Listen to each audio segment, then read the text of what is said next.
The year is 2028.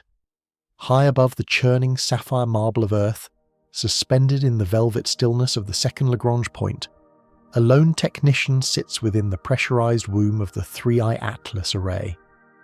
The silence here is not merely an absence of sound, but a heavy, primordial presence that presses against the reinforced glass of the observation deck. Outside, the stars do not twinkle. They are cold, unwavering pinpricks of light, frozen in an eternal, diamond-hard gaze. The technician, a flicker of biological warmth in a realm of absolute zero, watches a terminal where the data of the cosmos is distilled into ghostly waterfalls of light. This is the edge of human perception, the very frontier where the mundane world of gravity and oxygen dissolves into the limitless abyss. Far beyond this small station, stretching across the dark reaches of the inner solar system, lies the solar gravitational lens. It is a monument to the relentless ambition of a species that refused to remain blind. By utilizing the very curvature of space-time, the way the mass of the sun bends the path of light like a colossal, burning magnifying glass, humanity has turned the star at the center of its world into the greatest eye ever conceived. This mechanism does not merely look, it pierces the veil of the deep past. It gathers the ancient tired photons that have drifted through the void for eons and focuses them onto a single point of clarity. At this moment, the lens is aimed at a coordinate known only as target Alpha Tango 37, a point in the dark tapestry of the Milky Way that should, by all laws of probability, be empty. The contrast is staggering, a paradox of scale that defies the easy comprehension of a primate mind. On one hand, there is the Sun, a titanic engine of fusion weighing 2 nonillion kilograms, bending the fabric of the universe itself. On the other, there is the subject of its gaze, a single, drifting molecule.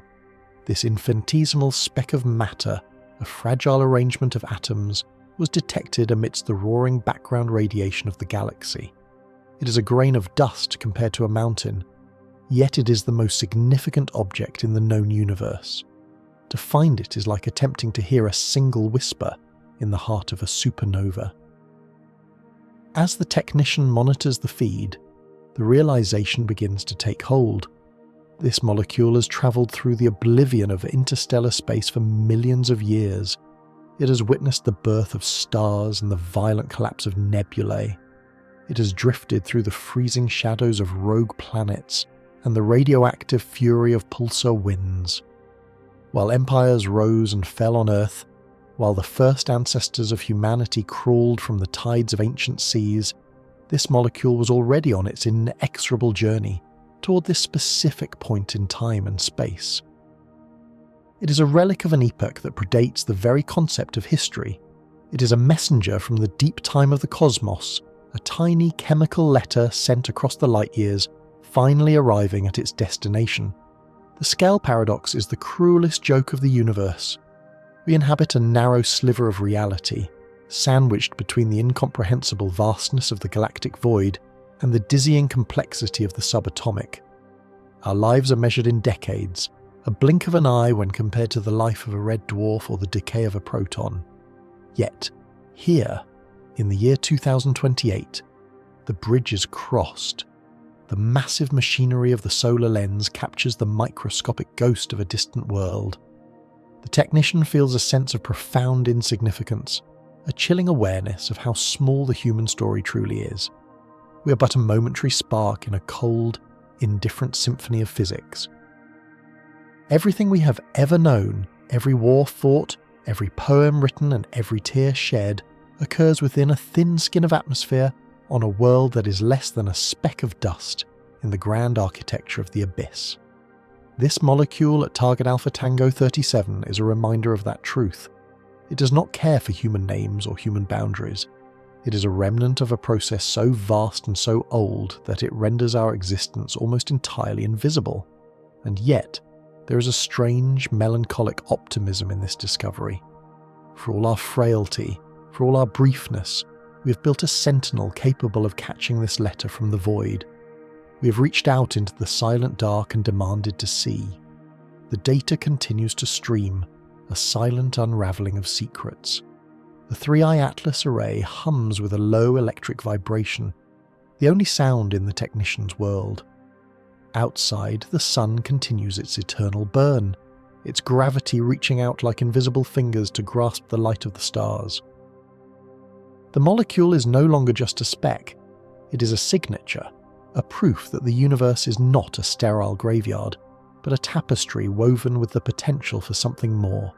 It represents the persistent nature of matter to organise, to resist the pull of entropy, if only for a few million years. As the sun sets over the distant curve of the Earth, casting a long golden shadow across the lunar plains below, the technician understands that this is only the beginning. The arrival of the letter marks the end of our isolation. We are no longer merely observers of the catastrophe and the creation. We are participants in the unfolding story of the cosmos. The eons of travel have ended. The void has spoken, and for the first time in the history of our species, we have the tools to listen to the whisper of the stars. In the face of the inexorable march of time and the cold hunger of the abyss, we have found a way to transcend our limitations. We have turned our gaze toward the eternal, and in doing so, we have begun to see our own reflection in the vast primordial dark.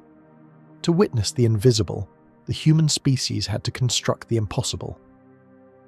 The 3i Atlas array is not a single telescope, but a trinity of mechanical sentinels, drifting in the silent cold of the outer reaches, far beyond the frozen breath of Neptune. These sentinels represent the absolute apex of our technological ambition, yet they are nothing more than mirrors held up to the abyss. They exist at the edge of the gravitational well, where the light of the sun begins to surrender its dominion to the eternal dark. Here, the vacuum is absolute, and the silence is a physical weight. The architecture of this endeavour relies on a principle older than the Earth itself. It is the understanding that mass is not merely matter, but a distortion in the very fabric of the cosmos. Our sun, a violent and majestic engine of fusion, acts as a titan holding a magnifying glass. Its immense gravity curves the space around it, bending the light of distant stars that graze its periphery. This light, which should have travelled in a straight line toward oblivion, is instead focused, pulled inward by the sun's invisible hands, meeting at a precise focal point far beyond the orbit of any planet. This is the solar gravitational lens, a natural phenomenon of such scale that it renders our most advanced optical instruments as mere toys. To harness this cosmic mechanism, the 3i Atlas array was deployed across a span of space that defies easy comprehension. The first sentinel, the instruction, maintains a constant, unwavering gaze toward the target star, serving as the navigational anchor. The second, the interception, is a lonely wanderer, a probe positioned 550 times further from the Sun than the Earth is from its parent star. At this distance, the interception unit sits within the focal region, where the warped light of a distant world converges into a ring of fire. It does not look at the star itself, but at the halo of light the Sun has gathered for us from the deep void. The third sentinel, the interpretation, acts as the bridge, weaving the fragmented rays captured by its siblings into a coherent image, a process akin to reconstructing a shattered mirror from 1,000 miles away. This is the scale paradox in its most physical form. We use the largest object in our neighbourhood, a star containing 99% of the mass of our solar system, to glimpse the smallest details of a world trillions of kilometres away. The sun becomes a tool, a gargantuan lens that magnifies the distant and the dim by a factor of 100 billion. Through this lens, the abyss is no longer a wall, but a window. We see the curve of alien coastlines, the swirl of foreign storms, and the chemical signatures of life that have travelled across the light years to reach us. Yet, this triumph is tempered by a profound melancholy. The interception unit is a solitary ghost, drifting in a region of space so distant that the sun appears as nothing more than an exceptionally bright star.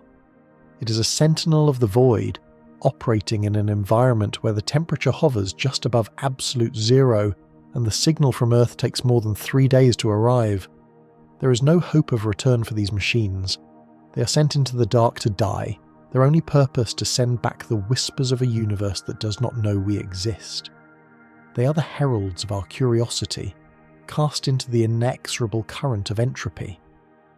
The science of the solar lens is a testament to the ruthless machine of physics. Gravity does not care for our desire to see, it simply follows the curvature of space-time. By positioning our sensors at the exact point where these curves meet, we are exploiting a loophole in the grand architecture of the cosmos. We are using the very gravity that binds us to our world to escape the limitations of our biology. The 3i Atlas array is a monument to this defiance. It is a symphony of mathematics and engineering, played out in the primordial dark. As the data streams back to the technician, the magnitude of the achievement begins to sink in. We have turned our local star into a cosmic lighthouse, a beacon that illuminates the secrets of the deep time of the universe. The light being captured now began its journey hundreds of years ago, perhaps before the industrial age even began on Earth. It has travelled through the vacuum, through the debris of dead stars and the silence of the galactic void, only to be caught by the sun's gravity and funneled into the waiting sensors of our lonely probes. This is the beauty of the solar lens. It is a magnifying glass held by a titan, allowing a creature as fleeting as a human to peer into the heart of the eternal. We see the birth of stars in distant nebulae and the slow decay of planetary atmospheres. We witness the catastrophe of colliding worlds and the quiet bloom of new ones. Every image is a remnant of a past that is just now reaching our eyes, a ghostly echo of events that transpired across the eons. The 3i Atlas array is our attempt to transcend the narrow sliver of reality we inhabit. It is an acknowledgement that while we are small, our reach is vast. We are the witness, the consciousness that gives meaning to the cold mechanisms of the universe. Without us, the solar lens would still focus the light, the gravity would still curve the space, and the distant worlds would still spin in the dark. But there would be no one to see. There would be no one to wonder. In the face of the vast indifferent cosmos, the 3i Atlas array is a flicker of light in the oblivion. It is a reminder that even in a universe governed by the inexorable laws of physics and the slow unravelling of entropy, there is a place for the spirit of discovery.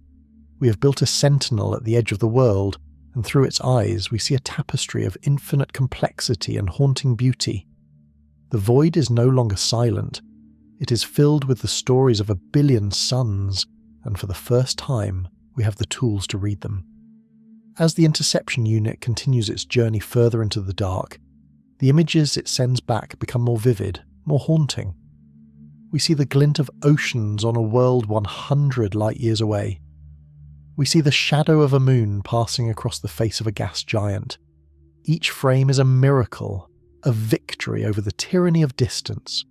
We're no longer confined to our own small corner of the tapestry. We have woven ourselves into the grand architecture of the abyss, and in doing so we have found a way to bridge the gap between the microscopic and the cosmic. The sun continues its eternal burn, its gravity reaching out like invisible fingers to grasp the light of the stars. The 3i Atlas array hums with the effort of capture, a tiny spark of human ingenuity against the backdrop of the primordial dark. This is the destiny of our species. To reach out into the silent dark and demand to see, to use the very stars themselves as our guides and our tools, to look into the void and find not just the cold hunger of the abyss, but the reflection of our own tireless quest for understanding. In the vast, indifferent symphony of the cosmos, we have found our own note, and we will continue to play it until the very last light fades into the eternal night. Beyond the reaches of our own neighbourhood, the gaze of the interception unit falls upon a sentinel of the deep dark, a coordinate in the void known as Alpha Tango 37. Here, the violent theatrics of younger, more volatile suns are absent. In their place resides a K-type dwarf, a star of burnt amber and steady resolve. It is smaller than our own sun, cooler in its temperament, yet it possesses a longevity that mocks the fleeting empires of man. For 8 billion years, this star has burned with a quiet, inexorable constancy, casting its orange hue across a realm of profound silence. It is a primordial furnace, an engine of light that was already ancient when the first microscopic life began to stir in the tide pools of Earth. Surrounding this orange heart is the grand architecture of a debris disk, a vast ring of shattered stone and frozen volatiles that stretches across billions of miles. In the eyes of the cosmic narrator, this is not merely a graveyard of unformed planets, but a molecular trap of staggering complexity. It is here that we encounter the scale paradox in its most haunting form. We observe a planetary system of immense proportions, a construct of gravity and mass that spans a distance human minds can barely conceive. Yet its entire function within the cosmic tapestry appears to be the capture of a single, infinitesimal strand of information, the massive acting as a net for the microscopic. The debris disk operates as a loom, where the pressure of starlight and the pull of gravity weave a web of dust. This dust is not empty matter. It is a filter, a sieve that catches the heavy elements and complex molecules drifting through the interstellar medium. As the star moves through the galactic arm, its gravitational reach acts as a cosmic magnet, drawing in the remnants of supernova explosions and the exhaled breaths of dying giants. These fragments are funneled into the disk where they are sorted and trapped within the frozen rings. We see the entire history of a corner of the galaxy written in the chemical signatures of these dust grains. A single molecule of water, trapped in a shard of ice on the edge of the abyss, becomes a vessel for a story that began billions of years ago. This is the beauty of the molecular trap. It preserves what the vacuum would otherwise scatter into oblivion. In the silence of Alpha Tango 37, the debris disk holds an archive of the universe, a library of elements that have been gathered over eons.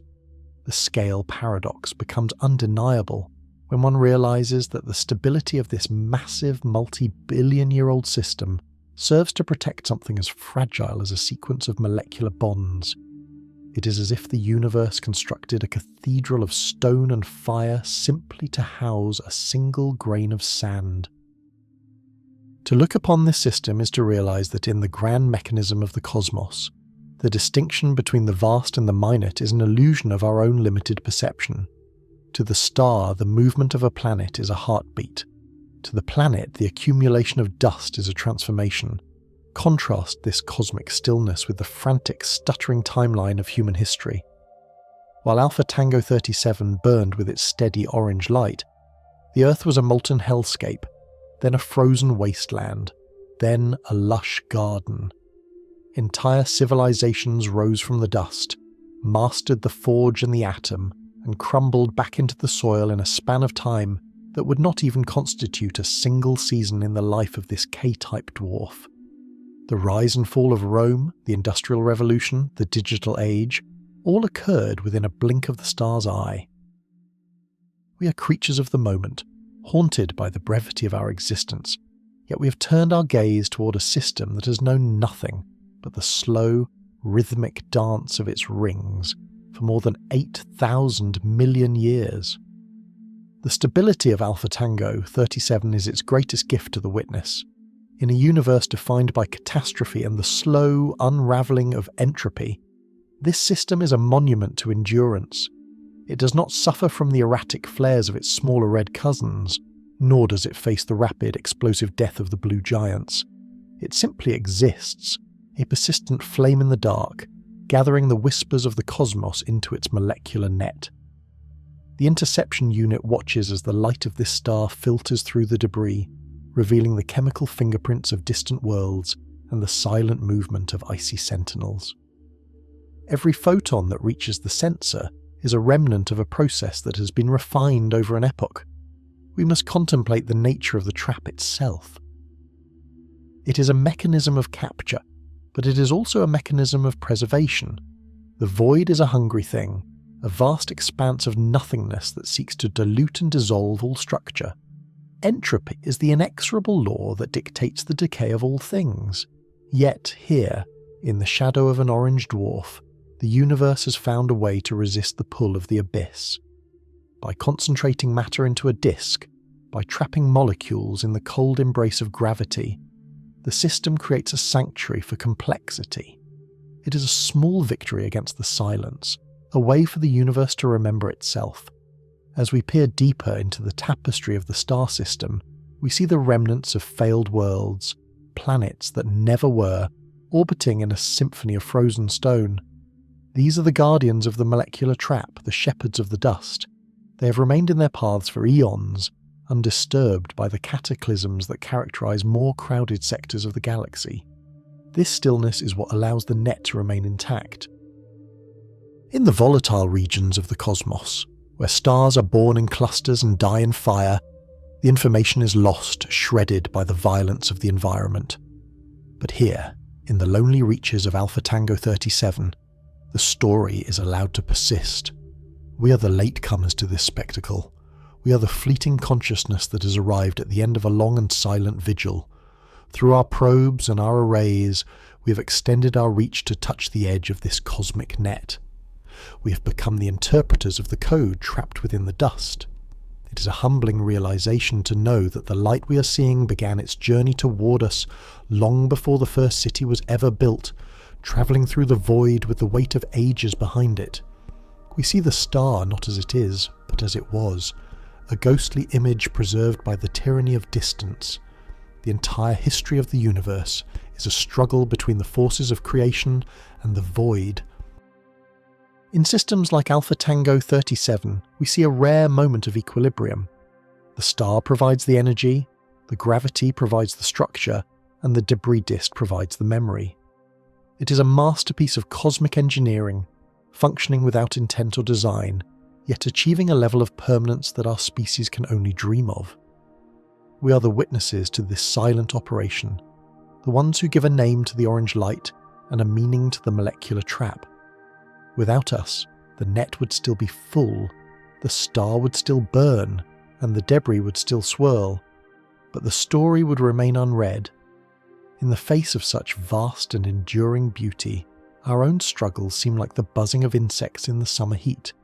Yet, it is our very fragility that allows us to appreciate the majesty of the eternal. We are the spark of awareness in the cold mechanism, the bridge between the microscopic code and the cosmic architecture. As the interception unit continues to map the depths of the Alpha Tango 37 system, we are reminded that we are part of the same tapestry. The atoms in our bodies were once trapped in a similar disk, gathered by a similar star, before being woven into the brief and brilliant flame of life. We are the children of the molecular trap, looking back at our ancestral home across the bridge of time and space. The void is no longer a place of fear, but a place of origin, and the orange light of a distant dwarf is a beacon, guiding us toward a deeper understanding of our place in the infinite. To understand the nature of this ancient light is to realize that the universe does not merely exist in silence, it sings. For eons we perceived the heavens as a visual tapestry, a collection of distant fires burning in the dark, but we were deaf to the internal logic of the stars. This changed when we learned to look not at the light itself, but at the gaps within it, the subtle shadows cast by the very building blocks of reality. This was the birth of the spectroscopic fingerprint, a realization that every atom, every molecule, and every grain of dust possesses a unique and unalterable voice. In the quiet laboratories of our world, we began to decipher a language that had been broadcasting across the abyss since the first stars ignited in the primordial gloom. The breakthrough came through the mastery of quantum resonance spectroscopy. Imagine, if you will, a grand hall filled with 1 billion crystal glasses, each filled with a different level of water. If a singer were to hold a single perfect note, only those glasses tuned to that specific frequency would begin to vibrate. They would ring out in sympathy, revealing their presence through motion and sound. The universe operates on this same principle of resonance. Every element in the periodic table is a crystalline bell waiting to be struck by the energy of a passing photon. When the light of a distant star passes through a cloud of gas or the atmosphere of a lonely planet, it is filtered by the residents of that space. The atoms do not merely block the light, they dance with it. They absorb specific, narrow frequencies of energy, leaving behind a barcode of darkness that reveals their identity with absolute certainty. Through this method, we have discovered that the cosmos is an orchestra of staggering complexity. We no longer see the universe as a collection of objects, but as a symphony of vibrations. Hydrogen, the most abundant and ancient of all elements, provides the deep, subterranean bass note that underpins the entire composition. It is the steady hum of the vacuum, the foundation upon which all other structures are built. Carbon and oxygen add their own melodic layers, weaving through the hydrogen drone to create the possibility of complexity. But it is in the detection of more intricate molecules that the music reaches its most profound crescendo. In the cold, dark cradles of star formation, we have heard the distinctive resonance of sugar and phosphate. These are not merely chemical compounds, they are the notes of a celestial choir. Sugar, with its intricate arrangement of carbon, hydrogen, and oxygen, vibrates with a rhythmic complexity that defies the simplicity of the void. Phosphate, the crucial linker of genetic codes, rings with a sharp, clear frequency that stands out against the chaotic background of the cosmos. To find these molecules in the depths of space is to find the scattered components of life itself, waiting for a stage upon which to perform. We have realized that the ingredients of our own existence were not forged in the isolation of our world, but were composed in the hearts of dying stars and carried across the void on the wings of light. This is the scale paradox that defines our understanding of the modern epoch. We use the infinitesimal vibrations of a single molecule to map the composition of a galaxy 100 million light-years away. We bridge the gap between the quantum realm and the cosmic architecture by listening to the way an atom shivers in the cold. It is a humbling and terrifying realization. The same phosphate that allows the cells in your brain to process these words is at this very moment vibrating in the darkness of a nebular cloud near the galactic center. The universe is a single, interconnected machine, an inexorable mechanism where the smallest part reflects the whole. The song of the sugar molecule is the same whether it is found in a ripe fruit on Earth or in the freezing dust of a nameless system in the void. This spectroscopic record is the ultimate archive of the universe. It is a memory that cannot be erased, for it is etched into the very nature of light itself. As a photon travels across the abyss, it carries the history of every interaction it has ever had. It bears the mark of the star that birthed it, the dust that scattered it, and the molecules that resonated with it. By the time that light reaches our instruments, it is a dense, multi-layered manuscript of cosmic history. We have become the scribes of this light, the interpreters of a story that began 14 billion years ago. We stand as the sentinels of the spectroscopic truth, peering into the abyss to find the reflections of ourselves. But there is a certain melancholy in this knowledge. To hear the music of the spheres is to realize how often the orchestra plays to an empty house. For billions of years, these molecules have been singing their songs in the darkness, vibrating in perfect harmony with the laws of physics, with no one to listen. Countless worlds have formed, flourished with the chemical potential of life, and been devoured by their parent stars without ever being witnessed. The sugar and phosphate we detect in the distance may be the remnants of a biological experiment that failed long before our own sun was a glimmer in the interstellar mist. We are looking at the ghosts of possibilities, the echoes of a symphony that has no conductor and no audience but us. Yet, this is where our significance lies. We are the consciousness that gives the music a meaning. We are the ears that have finally tuned into the frequency of the cosmos.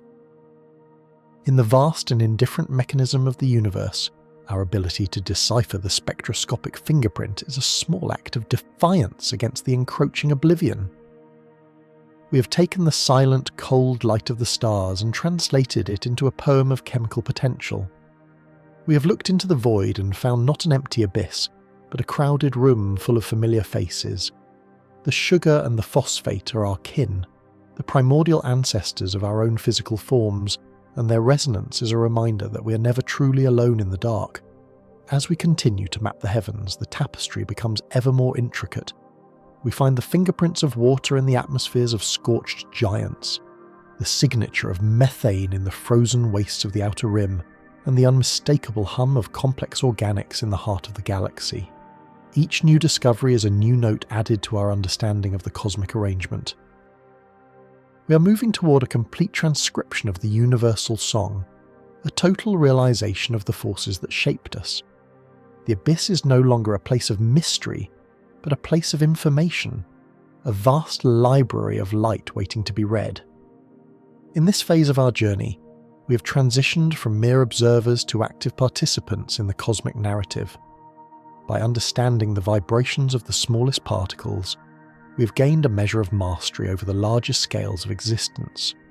We have bridged the gap between the microscopic and the infinite. We are the latecomers to the symphony, but we are the only ones who have brought a score.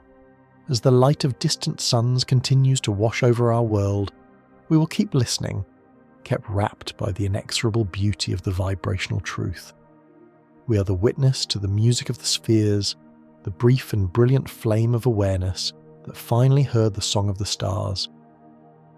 In the end, we are the universe hearing its own voice, a moment of profound and singular clarity in the long, dark history of the void.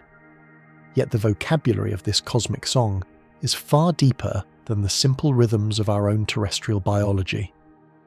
For eons, we have believed that the script of life was a closed book, written in a humble alphabet of only 4 chemical letters. These 4 bases, paired in a delicate dance of hydrogen and carbon, have been the sole architects of every breathing thing we have ever known.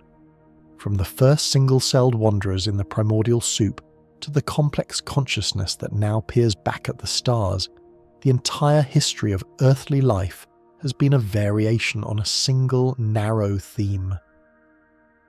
We have lived within the confines of a biological provincialism, assuming that our 4-bit base pairing was the only language the universe knew how to speak.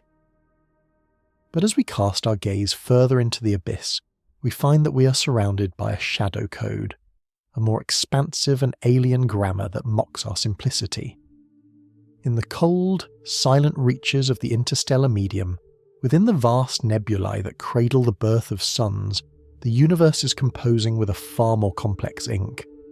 Here, the chemical potential does not limit itself to the quartet of adenine, cytosine, guanine, and thymine. Instead, we detect the signatures of an expanded genetic alphabet, a library of molecular structures that we're only beginning to decipher. These are the remnants of a cosmic chemistry that preceded our world by billions of years, a shadow biosphere that exists not in the depths of our oceans, but in the very fabric of the vacuum itself. This shadow code is written as alien ink upon a black parchment of absolute nothingness. It is a terrifying realization of the scale paradox. We look at a single chemical bond, a connection so infinitesimal that it defies the human imagination, a bridge between 2 atoms measured in fractions of a billionth of a meter. And yet, this tiny, fragile architecture has survived the inexorable transit across light years of empty space. It has endured the cataclysmic radiation of dying stars and the frozen stagnation of the void to reach our senses. The same forces that govern the collision of galaxies are responsible for the precise orientation of these microscopic threads. We are witnessing the union of the microscopic and the infinite, where the structural integrity of a single molecule becomes the only record of a world that might have been. In the laboratories of our own making, we have attempted to mimic this cosmic complexity, synthesizing new bases to expand the genetic code to 6, 8, or even 12 letters. We call this Hachimoji, a name for a truth that the universe has known since the first epoch of the stars. But while our efforts are deliberate and forced, the cosmos produces these variations with a casual and ruthless indifference. The interstellar medium is a vast laboratory of chance, where the energy of cosmic rays ignites reactions that would be impossible in the sheltered warmth of a planetary atmosphere. Out there, in the dark, the laws of physics are scribbling experimental poems that no DNA on Earth could ever hope to read. We find ourselves standing before a tapestry of chemical possibilities that dwarfs our own existence. If our life is a single melody played on a four-stringed lyre, then the universe is a symphony performed by an orchestra of 1,000 instruments, most of which we cannot even see. This is the shadow code, the realization that our biological history is but a small, perhaps even insignificant subset of a much larger cosmic mechanism. The molecules we find drifting in the wake of exploding stars are not merely precursors to life as we know it. They are the artifacts of a potential life that is far more versatile, far more durable, and perhaps far more common than our own fragile lineage. There is a profound melancholy in this discovery. To look upon the shadow code is to realize that we are the exceptions, not the rule. We are a simplified translation of a much more complex original text. Our four bases are a shorthand, a survival strategy honed by the specific constraints of one small planet orbiting one unremarkable sun. The expanded genetic alphabet of the stars suggests that the universe is teeming with hidden possibilities, forms of awareness and structures of being that our own biology is fundamentally incapable of perceiving. We are like children who have learned to read using only a handful of letters, unaware that the library around us is filled with volumes written in 1,000 different tongues. As we map these alien signatures, the void begins to lose its emptiness. It becomes a reservoir of information, a sentinel of the ancient past. Every complex organic molecule we detect in the heart of a molecular cloud is a testament to the inexorable drive of matter toward complexity. Even in the most hostile environments, where temperatures hover just above absolute zero and the silence is eternal, the universe is busy weaving its tapestry. The shadow code is the evidence that the potential for life is not a local fluke, but a fundamental property of the cosmos itself. It is the ink that refuses to stay in the bottle, the code that insists on being written, even if there is no one to read it for 100 million years. We are forced to confront the ruthless machine of entropy with this new understanding. While the universe tends toward disorder, the shadow code suggests a countercurrent, a hidden mechanism of organization that operates on a scale we can barely comprehend. The tiny chemical bonds we study are the only things that transcend the vast distances and the crushing weight of time. They are the survivors of an odyssey that began in the heart of a long-dead star and will likely continue long after our own sun has succumbed to its inevitable decay. They are the eternal witnesses to the chemical ambition of the void. In this phase of our journey, we must accept our role as the latecomers to a conversation that has been going on since the dawn of time. We have finally learned to recognize the alien ink on the black parchment, even if we cannot yet understand the full meaning of the words. The shadow code is a reminder of our limitations and a beacon for our curiosity. It tells us that the abyss is not a place of oblivion, but a place of unread history. We are the consciousness that has finally begun to glimpse the true scale of the cosmic library. We are the brief and brilliant flame of awareness, peering into the dark, trying to find our own name written in a language we have only just begun to learn. The four pillars of our own existence are but a doorway into a much larger, much older, and much more mysterious reality. The shadow code is waiting, and we are finally ready to listen to its silent ancient song. If the shadow code is the ink upon the parchment of the cosmos, we must ask what hand carries the pen across the vast distances between the suns. We have long imagined ourselves as a solitary garden, a fluke of chemistry confined to a single blue marble. But the mechanics of the universe suggest a far more industrial and indifferent process. To understand our place in the tapestry, we must look back to the late 19th century, to a mind that saw the abyss not as a barrier, but as a medium of transport. Svante Arrhenius, a chemist who peered into the fundamental machinery of the world, proposed a vision that many dismissed as fantasy. He spoke of lithopanspermia, the notion that the seeds of life are not local accidents but cosmic wanderers, cast out into the freezing dark to find purchase wherever the laws of physics allow. This is the postal service of light. It is a system of delivery that relies on the most basic and ruthless mechanism of the stars. We think of light as a ghostly presence, a weightless shimmer that illuminates but never touches. In truth, light is a physical force. Every photon that escapes the furnace of a star carries a minute, inexorable momentum. In the year 1903, Arrhenius calculated that this radiation pressure was sufficient to push microscopic particles across the void. He envisioned a universe where the light of a star acts as a cosmic gale, catching the sails of dust and spores, propelling them out of their home systems and into the grand highway of the galaxy. The universe is a ruthless machine, governed by the cold mathematics of energy and trajectory. It does not care for the survival of the cargo it carries. It simply operates. When a distant sun ignites, it begins its work as a sentinel of dispersal. It radiates power in all directions, and any speck of matter small enough to feel the pressure of its glow is cast out into the abyss. These are the letters of the Cosmic Postal Service, tiny envelopes of carbon and ice, containing the fundamental instructions for complexity.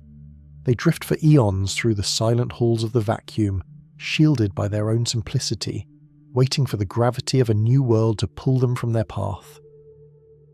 We have been taught to view the vacuum as a place of absolute oblivion, a terrifying emptiness that separates the islands of matter. This is a profound misunderstanding born of our own limited perspective. When we look at the dark spaces between the stars, we are not looking at a void. We are looking at a crowded highway of genetic potential. The space between worlds is thick with the remnants of ancient catastrophes and the seeds of future epochs. It is a reservoir of frozen history, where the dust of 10,000 dead worlds mingles in a primordial soup of the stars. Every cubic mile of the abyss contains the building blocks of something greater, held in a state of stasis by the absolute zero of the dark. The mechanism of this transport is as beautiful as it is terrifying. A single spore, no larger than a few microns, can be caught in the solar wind of a dying star. As the star expands and its light grows more intense, the pressure becomes an irresistible shove. The spore is accelerated to incredible speeds, crossing the distance between planetary systems in a few 100,000 years. To a human life, this is an eternity. To the cosmos, it is a heartbeat. The spore does not feel the passage of time. It is a tiny mechanical part of a larger symphony, moving through the cold without consciousness or fear.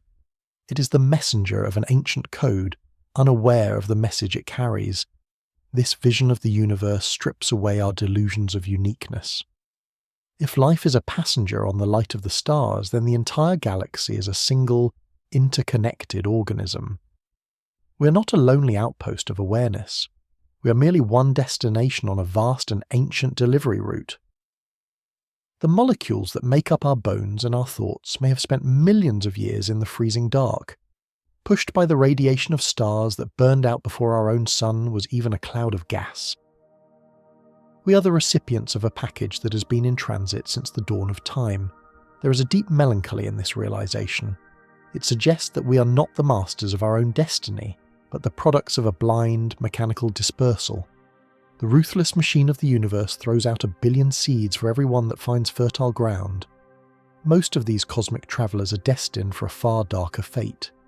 They will be devoured by the intense gravity of neutron stars or unraveled by the searing radiation of a supernova. They will drift forever in the intergalactic void, far from the warmth of any sun, becoming silent monuments to a potential that will never be realized. They are the lost letters of the universe, the messages that will never be read, the songs that will never be sung. Yet, there is also a sense of majestic continuity. To think of the vacuum as a highway is to realize that we are never truly alone. The same light that warms our skin today is currently pushing the next generation of life toward a world we will never see. The atoms that will one day form the eyes of an alien species are perhaps at this very moment being propelled through the abyss by the same physical laws that brought us into being.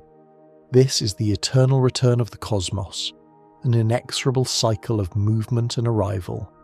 The tapestry is being woven across distances that defy our imagination, using threads of light and dust. Arrhenius died long before we could prove the resilience of life in the vacuum, yet his intuition remains a haunting possibility. We have found bacteria that can survive the vacuum of space, spores that can endure the radiation of the sun, and complex organic molecules in the hearts of comets. The evidence suggests that the postman is indeed at work. The highway is open. The messages are being sent. We are the witnesses to a process that transcends our brief history and our small planet. In the end, we are the result of a cosmic accident that was bound to happen. The machine is too vast, the time too long, and the light too persistent for the void to remain empty forever. We are the survivors of the long journey through the abyss. We are the code that finally found a place to unpack itself, to grow, and to wonder about the light that carried it here. As we look up at the stars, we should not see a distant and unreachable fire. We should see the engines of our own creation, the tireless couriers of the universe still busy at their work, pushing the seeds of the future through the silent, eternal dark. The postal service of light does not stop for our benefit, nor does it wait for our understanding. It simply continues, an infinite and unyielding mechanism of life, weaving the story of the universe across the great and terrible expanse of the void. The cargo carried by these tireless couriers of the void is not a finished masterpiece, but a set of blueprints etched into the very geometry of matter. Within the frozen husks of comets and the microscopic pores of interstellar dust, we find a recurring motif, a structural ghost that haunts the architecture of the cosmos. This is the 37 sequence, a numerical symmetry that appears with such unsettling regularity that it suggests a fundamental law rather than a chaotic accident. It is a sequence of carbon and nitrogen and hydrogen, arranged not by a conscious mind, but by the cold, impartial pressures of the primordial dark. This sequence is not a living thing. It does not breathe, it does not consume, and it does not feel. It is a catalyst, a silent sentinel waiting for the correct environment to ignite. It is a template, a rigid structure upon which the more fluid and volatile dance of life will eventually be choreographed. To look upon the 37 sequence is to witness the universe's most profound economy. The cosmos does not waste energy on complexity where simplicity will suffice. Instead, it creates a bridge. This molecular arrangement is the bridge between the silent oblivion of the intergalactic void and the vibrant, screaming intensity of a living world. It is a piece of cosmic hardware, a mechanical certainty that exists because the laws of physics demand it. When we examine the remnants of this sequence in the oldest meteorites, we see the echoes of an epoch that predates our sun by billions of years. We see a message written in a language of chemical bonds, a language that was finalized long before the first eye opened to behold the stars. The 37 sequence is a spark, but a spark requires fuel. In the vast freezing desert of the abyss, that fuel is absent. The spark can drift for eons, preserved in a state of perfect, icy stasis, a potential that remains forever unfulfilled. But when this cosmic package finds its way into the gravity well of a young terrestrial planet, the conditions change with a violent and beautiful suddenness. The fuel that the 37 sequence craves is liquid water, the great solvent of the cosmos. Water is the medium where the rigid becomes fluid, where the static becomes dynamic, and where the mechanical becomes biological. It is the arrival of the sequence into the liquid dark of a primordial ocean that marks the true beginning of the biological spark. There is no magic in this moment, only the inexorable movement of the machine. When the 37 sequence is immersed in the warmth of a hydrothermal vent or the tide pools of a young Earth, the chemical reactions begin with the precision of a clockwork mechanism. The molecules do not choose to react. They are forced to by the proximity of their neighbours and the energy of their surroundings. The sequence acts as a scaffolding, attracting other molecules, pinning them into place, and forcing them to bond in ways that would be impossible in the vacuum of space. It is a factory on a molecular scale, a ruthless and efficient assembly line that begins to churn out the precursors to genetic code. The universe is not trying to create life, it is simply following the path of least resistance, allowing entropy to be temporarily delayed by the clever arrangement of its own parts. We must see this process for what it is, a triumph of the ruthless machine. The transition from chemistry to biology is not a leap of faith, but a slide down a gradient of energy. The 37 sequence is the catalyst that lowers the barrier, making the impossible inevitable. It is the grain of sand around which the pearl of the biosphere forms. In this view, we are not the children of a benevolent creator, but the complicated byproducts of a planetary scale reaction. We are the foam on the surface of a deep and ancient chemical sea. This realization brings with it a profound sense of melancholy. It suggests that our existence is a mathematical certainty, a predictable outcome of the right code meeting the right solvent. We are the result of a cosmic recipe that has been followed 1 trillion times in 1 trillion different star systems, most of which have already been reclaimed by the void. Yet, as the sequence begins to unravel and rebuild itself in the liquid dark, something extraordinary happens. The mechanical certainty begins to give way to a terrifying complexity. The template starts to iterate. It makes copies of itself, and in the inevitable errors of those copies, the first stirrings of re-evolution begin. The spark has caught the fuel, and the fire is starting to spread. This is the biological spark, a flickering light in a universe that is otherwise dominated by the cold decay of entropy. It's a fragile and temporary rebellion against the laws of the cosmos, a brief moment where matter becomes aware of itself. The 37 sequence was the silent anchor, but the life that grows from it is a wild and unpredictable symphony. As the eons pass, the sequence is buried deeper and deeper within the layers of complexity. It becomes the hidden foundation of the double helix, the secret geometry behind the protein chains that build our muscles and our minds. We carry the 37 sequence within us still, a primordial remnant of our journey through the abyss. It is the mark of the machine, the evidence that we were once part of the silent drifting dust of the intergalactic void. We are the survivors of a chemical war that began before the Earth was born, the victors of a race that spanned the diameter of the galaxy. The universe remains indifferent to our arrival. The stars continue to burn, the black holes continue to devour, and the void continues to expand. The biological spark is a small thing, a tiny candle burning in a hurricane of radiation and gravity. But for a brief epoch, the machine has produced a witness. Through the lens of the 37 sequence, the cosmos can finally see itself. We are the eyes of the ruthless machine, the consciousness that has emerged from the mechanical certainty of a chemical reaction. And while our spark may eventually be extinguished by the inexorable march of time, the fact that it burned at all is a testament to the power of the code. The tapestry is vast and we are but a single thread, yet that thread was woven with the precision of the entire history of the universe. We are the code made flesh, the ancient message finally read by the light of a dying sun. In the end, we are the biological spark, a flicker of meaning in the eternal dark, born from a sequence that has waited since the dawn of time to find its home. This realization leads us to a precipice of logic where the mind begins to fail. We must confront the staggering, suffocating weight of the numbers.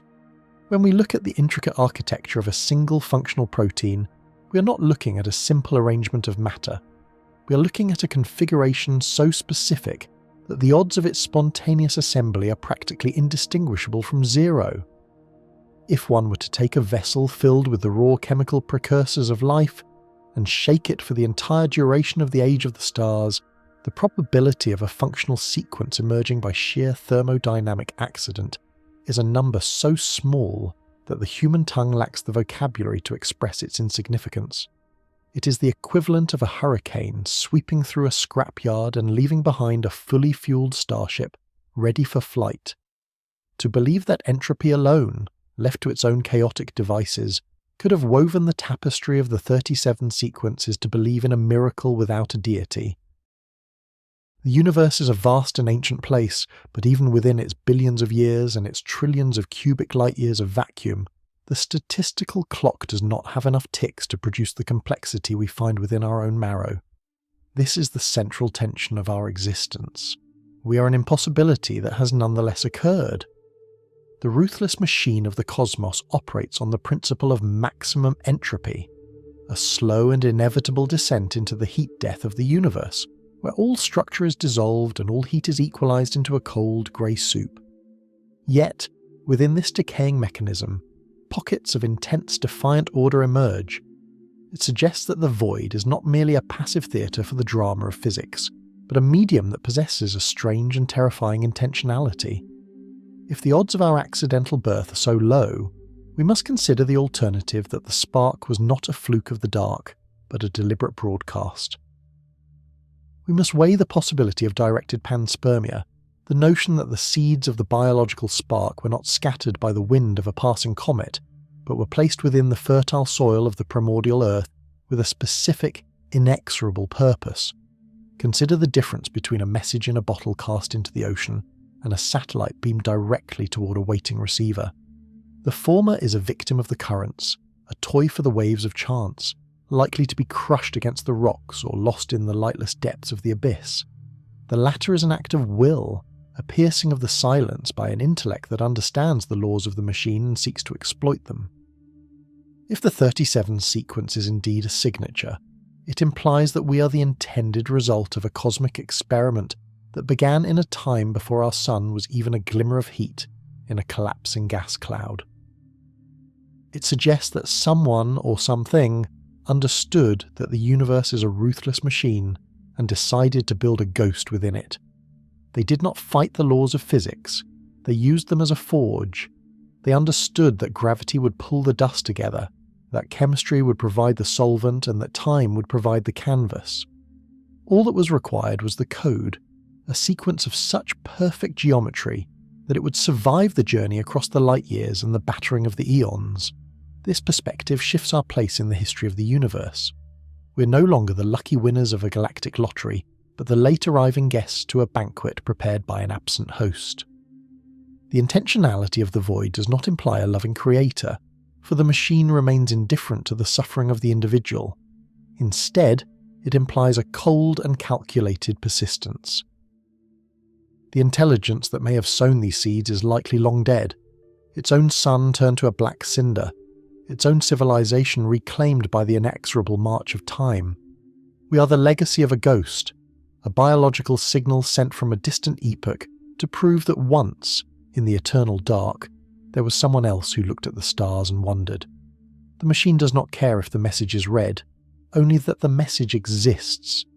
It is the nature of the code to propagate, to devour the raw materials of the planet and turn them into more copies of itself. Whether this was an accident of chemistry or a masterpiece of ancient engineering, the result is identical. The machine has found a way to become aware. We must look at the laws of physics not as a cage, but as the gears of a great and silent clock. These laws are the reason why a star collapses or why a planet orbits. They are the same laws that dictate how a protein folds and how a synapse fires. There is no magic in the transition from the inanimate to the animate, only the application of a sufficiently complex instruction set. The universe creates order out of chaos because the machine is programmed to do so under the right conditions. High-energy states must dissipate. Complexity is simply a very efficient way for the cosmos to process its own internal pressure. In this view, life is not a rebellion against entropy, but its most sophisticated servant.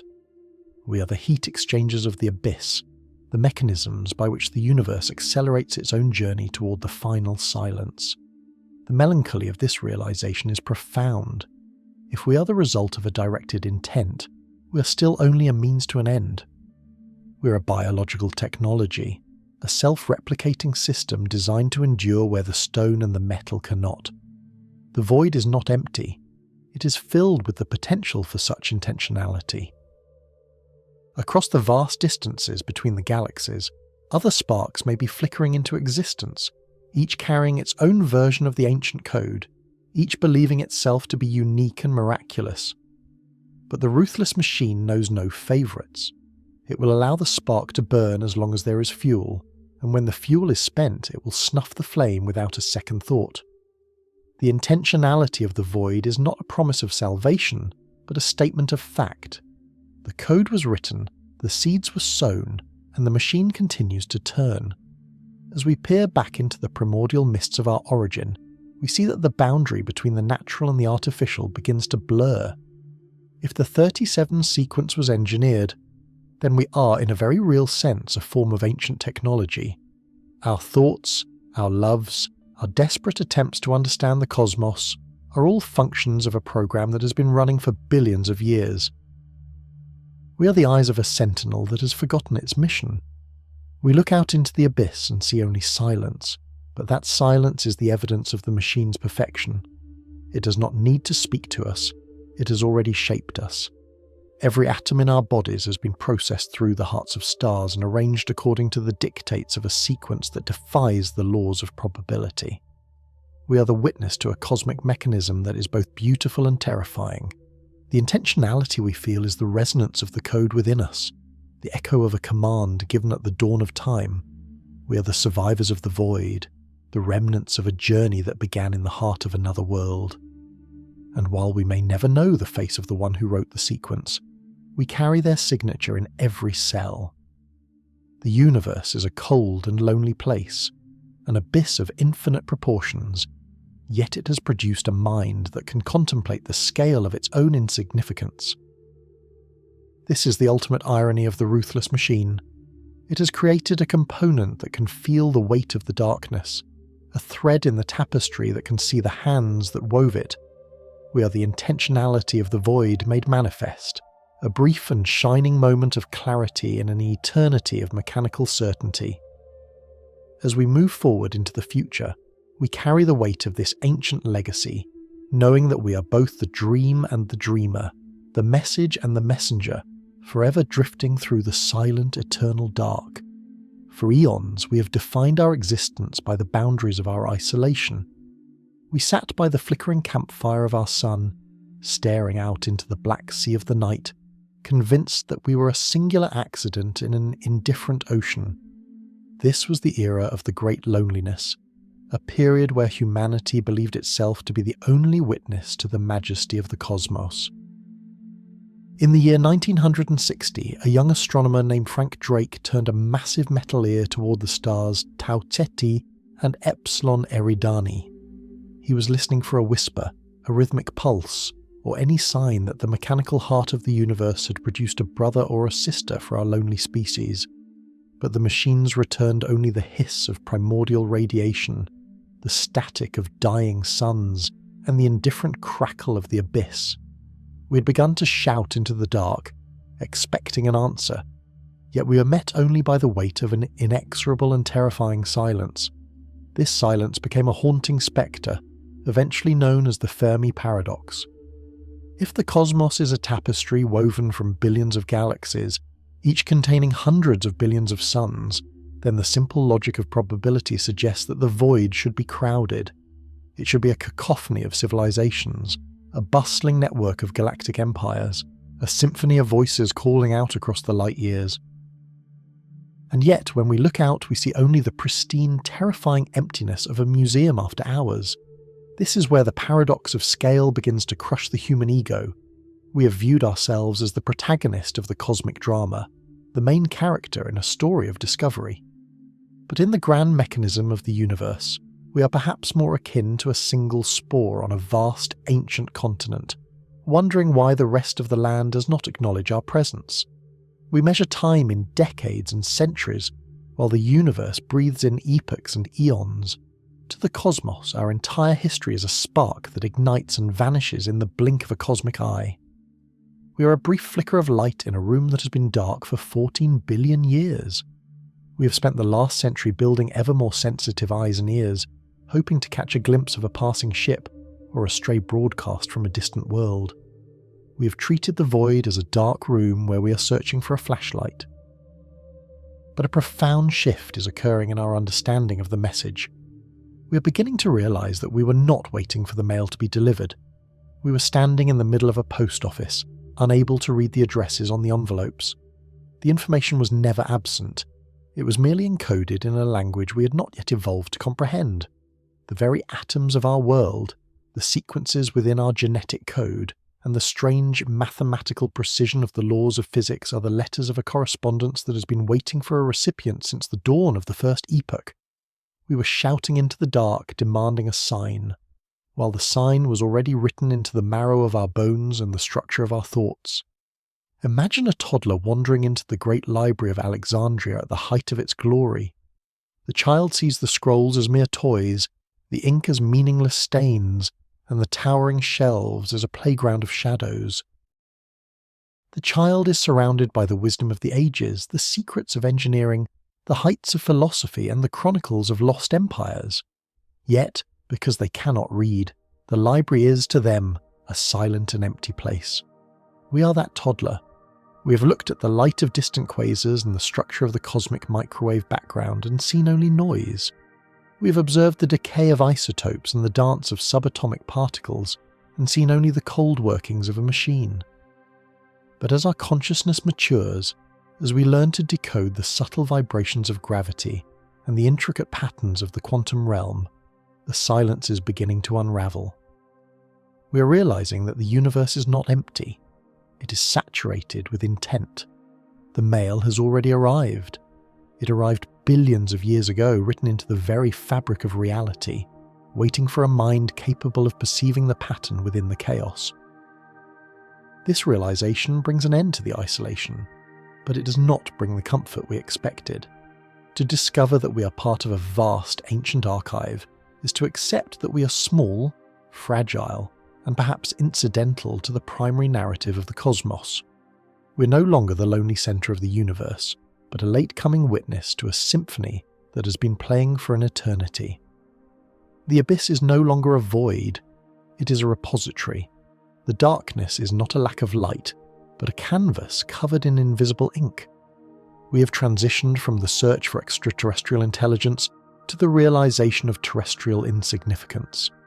We thought we were the first ones to arrive at the party, but the party ended billions of years ago, and we are merely the cleaners finding the remnants of the celebration left behind in the ruins of the stars.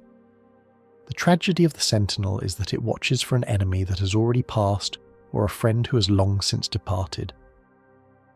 We have stood as sentinels on the edge of the solar system, looking for signals that match our own primitive technology. We expected the universe to speak in radio waves because that was the limit of our own voice.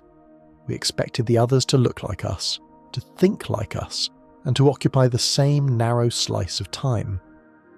But the scale paradox reminds us that the universe does not operate on a human schedule. A civilization could have risen, conquered the stars, and faded into oblivion before the first multicellular organism ever appeared on Earth. Their legacy would not be a radio broadcast, but the very laws of chemistry they manipulated, or the strange, non-random clusters of galaxies that defy the standard models of physics. The mail is here, but it is written in the language of gravity, in the curvature of space, and in the fundamental constants that allow life to exist at all. As we move toward the final understanding, the melancholic truth becomes clear. We are not alone, but we are solitary. We are part of a cosmic tapestry that is so vast and so ancient that our participation in it is almost invisible. The end of isolation is not a handshake with a galactic neighbour. It is the realization that the neighbour was here and gone long before we knew how to count. We are the survivors of a cosmic catastrophe that we cannot remember, living in the ruins of a mechanism that we are only just beginning to name. The void is not silent because it is empty. It is silent because it has already said everything it needed to say. We are the intentionality of the void made manifest, a brief and shining moment of clarity in an eternity of mechanical certainty. As we learn to read the ancient library of the stars, we find that we were never truly alone. We were simply the last ones to wake up in a house that was already full of the echoes of those who came before. We are the remnants of a primordial conversation, a brief flicker of awareness that has finally learned to see the hands that wove the tapestry. In this vast and silent cosmos, our loneliness ends not with a shout from the distance, but with the quiet, terrifying understanding that we have always been the message ourselves, drifting forever through the eternal, beautiful dark. The mail has been delivered, the seal has been broken, and the toddler is finally beginning to recognize the first few words of a story that has no end. We are the witness, the sentinel, and the message, all lost in the same magnificent abyss. But this flicker of recognition occurs in a house where the lights are already beginning to fail. The 3i Atlas array, our great monument of silicon and glass, our reach into the silence, will not endure forever. It is a sentinel built of fragile materials, drifting in a sea of radiation and time. Eventually, the inexorable mechanism of the cosmos will turn its gears against us. The sun, that golden engine of our survival, will exhaust the fuel it has burned for billions of years. It will swell into a bloated crimson giant, a dying god consuming its own progeny. Mercury and Venus will be the first to be reclaimed by the fire, followed perhaps by the very soil that bore our ancestors. In that distant epoch, the 3i Atlas array will find itself adrift in a terminal sunset, its sensors blinded by the encroaching heat, until its structural integrity finally surrenders. The metal will melt, the data will vaporize, and the memories of 1,000 civilizations will be scattered into the solar wind as atoms of ash. The great library we built to catalogue the universe will be reclaimed by the very void it was designed to map. This is the ruthlessness of the machine we inhabit. Entropy is the only law that never wavers, the only constant that demands total obedience. We are witnessing the slow unravelling of a tapestry that took eons to weave. Every star that ignites is merely a temporary delay in the inevitable cooling of the abyss. Every galaxy is a brief swirl of light in a drain that leads to total stillness. We might feel a sense of profound catastrophe at this realization, a crushing weight of insignificance as we watch the lights of the universe go out one by one over trillions of years. But it is here, in the shadow of total oblivion, that the true miracle of our existence is finally revealed. We are not separate from this dying mechanism. We are the mechanism becoming aware of its own decay. Consider the nature of a letter. It is composed of ink and paper, static and silent. It contains a message, but the paper cannot know what it carries. The ink cannot comprehend the words it forms. Yet, in the vast and silent cosmos, a strange and beautiful anomaly has occurred. We are a part of the letter that has somehow learned to read itself. We are the atoms created in the hearts of dying stars, reorganized over billions of years into a form that can now look back at those very stars and name them. We are the hydrogen that, given enough time, has begun to wonder where it came from. This is the existential pivot upon which our entire history turns. We are the eyes of the universe, the brief window through which the cosmos can witness its own majesty. Without the observer, the universe is merely a series of mathematical certainties playing out in the dark. Without us, the symphony has no listener, and the tapestry has no one to admire the weave. We are the temporary witnesses of an eternal code. The laws of physics are written in the very fabric of space, an ancient and primordial language that existed long before the first heart began to beat. We have spent our brief tenure as sentinels trying to break this code, trying to understand the grammar of gravity and the syntax of light. And though we are a fleeting presence, a mere pulse of light in the long night of time, the fact that we saw it at all is a victory beyond measure. The universe did not have to be beautiful. It did not have to be intelligible. It could have been a chaotic soup of noise, a formless void where no structure could ever take root. Instead, it is a cathedral of order and complexity, and for a few short moments in the scale of eons, we were the ones who stood in its halls and understood the architecture. There is a melancholic optimism in knowing that our time is limited. If we were eternal, our witness would be cheap. It is our fragility that gives our observation its value. We are the scouts sent out by the void to report back on what it feels like to exist, to love, to fear, and to wonder.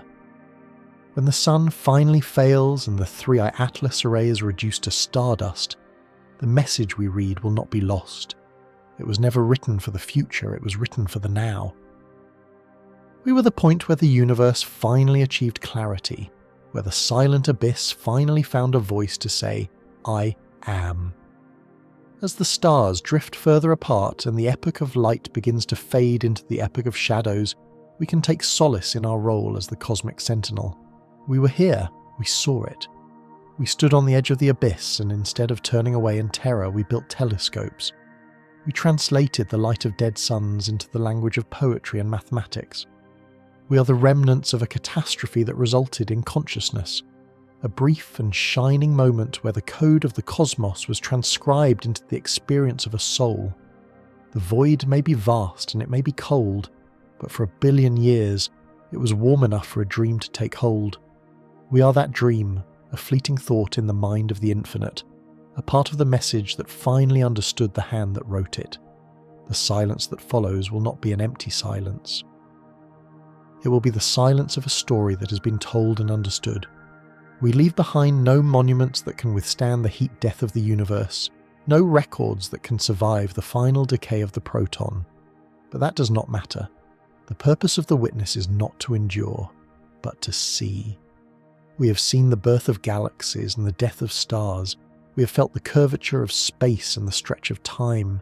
We have been the heart of the universe beating in the dark, and as the last embers of the cosmos cool and the final photons stretch into the infinite red, we can fade into the oblivion of the ages with the quiet satisfaction of a watcher who saw everything there was to see. We were the message, we were the messenger, and for one brief glorious instant, we were the understanding that bridged the gap between the two. In the end, there is only the beautiful, silent dark, and the memory of the light that once had the courage to look back at it.